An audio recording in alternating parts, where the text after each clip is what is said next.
Okay, hi everyone, my name is Rosalina Petkova and I'm gonna present you the first part of the presentation about usability testing and user experience. We are going to talk about user experience today. First of all, I want to apologize that this part of the presentation is a bit late than the rest of it, and in order to keep things fair, I will follow the time restrictions that we had for the original presentation, so the part is not supposed to take more than 9 to 8 minutes.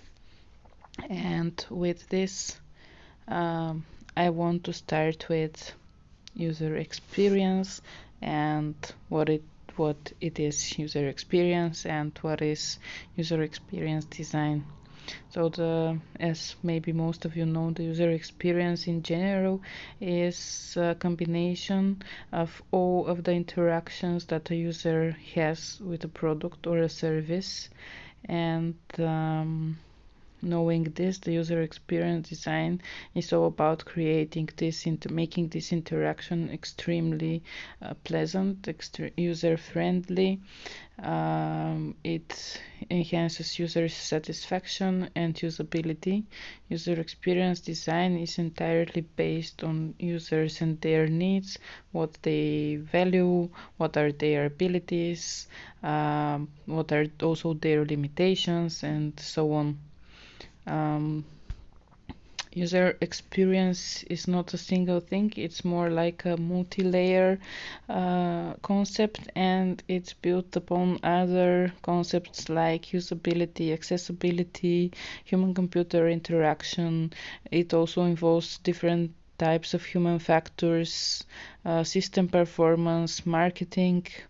So all of those things are really important about user experience, but we cannot go into greater details in all of them. Where can we find applications of user experience? So basically everywhere we can search and we can see and use a good user experience practices, and this is not limited just to the software industry.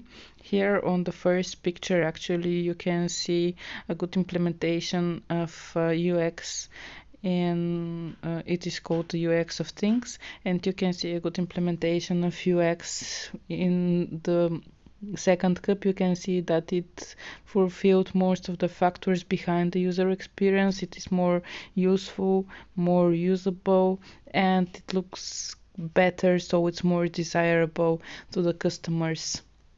With this said, I want to inform you that the next part of the presentation is going to be focused more on the user experience in the software industry, but for me it was really important to mention that this is not the only application where we can look for user experience and UX design.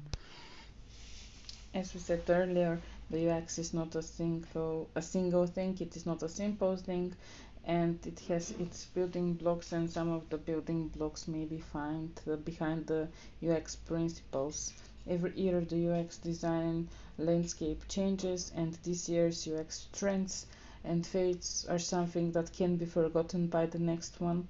However, there are some fundamental UX design principles that remain valid and applicable throughout time. UX design principles are tried and tested. They act like a guidelines on how to create simple, accessible, and pleasurable designs and user interfaces. They help designers to make decisions about how to organize and emphasize social cues, how to draw users' attention, and so on. Here on this slide you can see Peter Morville's idea about UX principles, his user experience honeycomb. He said that in order to create a meaningful and valuable user experience design, information must be useful. So to fulfill users' wants and needs, the information should be also usable and should This means that it should be easy to use, to be desirable. The design elements must be visually attractive and easy to interpret. It must be findable, so the information should be easy to find and to navigate through. It must be accessible. This means that it should be inclusive for all people with disabilities. It should be credible. A design should encourage users' positive feelings, trust and beliefs in in the product or in the service, and the information should also be valuable. The products and service must deliver measurable values, so metrics such as sales volume and customer satisfaction can be used for this. On the next slide here, this is actually another concept about UX design principles, and the internet is full of them. Like you can see a lot of concepts, a lot of types of summarization of the UX principles. I have tried to mm, propose the most important one in my opinion. From this slide we can talk about hierarchy guide, how the hierarchy guides experience or how the content is organized. We can say that there is two important types of hierarchy: the information and the visual hierarchy. And the information hierarchy or architecture denotes the way in which the content is organized across a website or an app.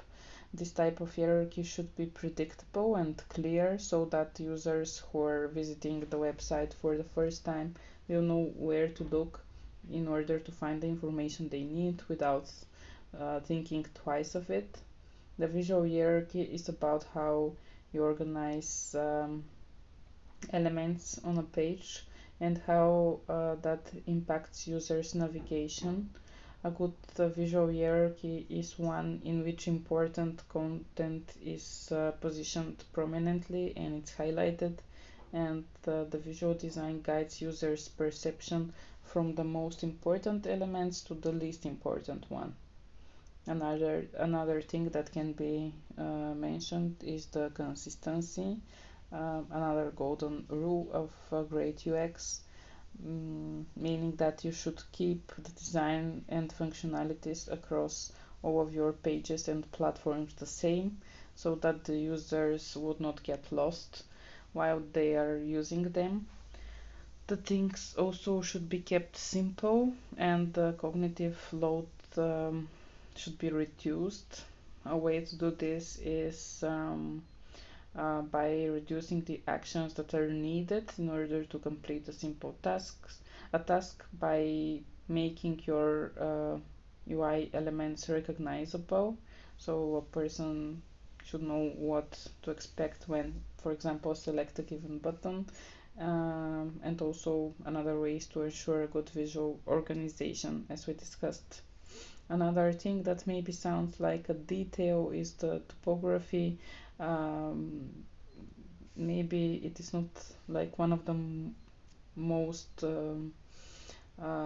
common things that you can think about when you say UX principles, but the typography can really impact legibility, readability, and accessibility, so it is something that really should be thought of.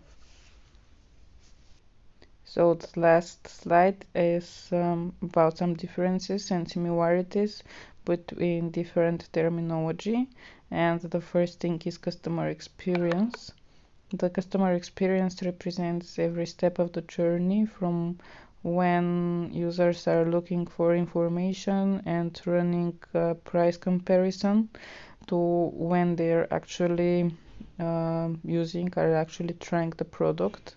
And the user experience is more like the last step of this thing. It's the experience that the users has during their interaction with the product or a system.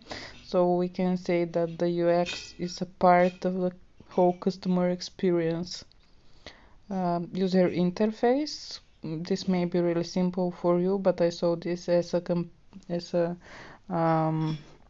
comparison at a lot of places, so I decided to include it. The user interface is the sum of all visual elements of a product or a service. It is all about screens, pages, icons, and as we said, the user experience is the real experience interacting with the UI. And the last thing is usability. Usability, it is often confused, like user experience and usability are often used interchangeably, but there is a slight difference. Like usability is the ease of use of an object or an interface, while user experience covers the whole interaction between users and the object interface. Usability is a subset of UX, as it is surely an important part of the user experience, but it's not the only one. It's one of the many. And as we said earlier, user experience covers also aspects of the product interface, such as branding, designing, functionality, accessibility, and things like that.